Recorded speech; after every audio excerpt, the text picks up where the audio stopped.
আসসালামু আলাইকুম ভিউয়ার্স, আশা করি সবাই ভালো আছেন। আজকে আবার আপনাদের মাঝে নতুন একটি ভিডিও নিয়ে হাজির হয়েছি।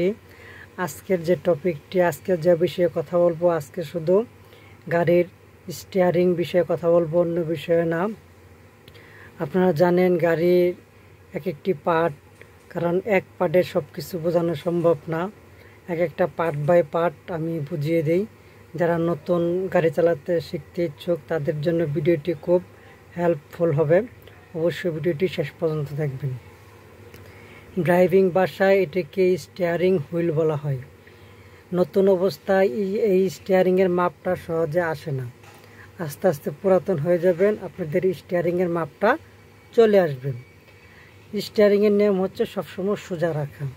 আপনি এই দুই হাতে ধরে গাড়ি চালাচ্ছেন, আপনি যদি কোনো কারণে গাড়িটি ডানে নেওয়া লাগে, মানে এক পেজ হালকা যদি একটু ডানে নেওয়া লাগে, তাহলে একটু ডানে নেওয়ার পরে আবারই যতটুকু নেওয়ার পরে তারপর আবারই বামে নিয়ে যতটুকু ডানে নিয়েছিলেন ততটুকু বামে নিয়ে সোজা করে ফেলবেন।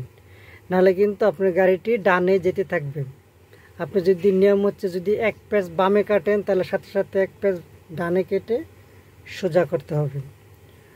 সোজা যদি না করেন তাহলে যেদিকে কাটবেন গাড়িটি আপনার সেদিকেই যেতে থাকবেন। যদি এক পেজ ডানে কাটেন তাহলে সাথে সাথে এক পেজ বামে কেটে সোজা করতে হবে।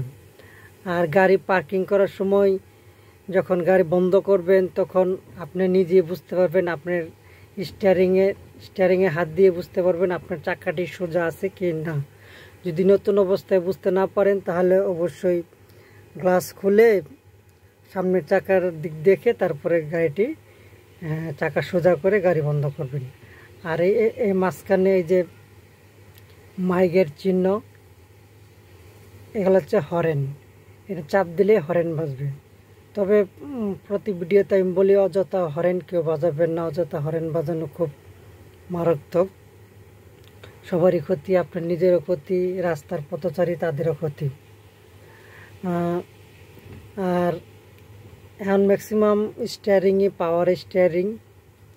আগে তো ম্যানুয়াল স্টিয়ারিং থাকতো, ব্যাডফোর্ড ট্রাকের স্টিয়ারিং যেমন, ওগুলো স্টিয়ারিং কিন্তু অনেক শক্ত, দুই হাত দিয়েও কাটা যায় না, একটু একটু সামনে আগে বাড়াইতে হইতো আর কাটা লাগতো। আর এখন স্টিয়ারিং আপনি জায়গায় হাতের তালুতে ঘোরাইতে পারবেন,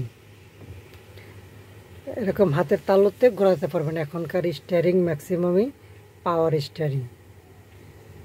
তাহলে আমি যদি এক পেজ ডানে কাটি সাথে সাথে এক পেজ বামে কেটে সোজা করতে হবে। সোজা রাখা হচ্ছে স্টিয়ারিংয়ের মূল নিয়ম।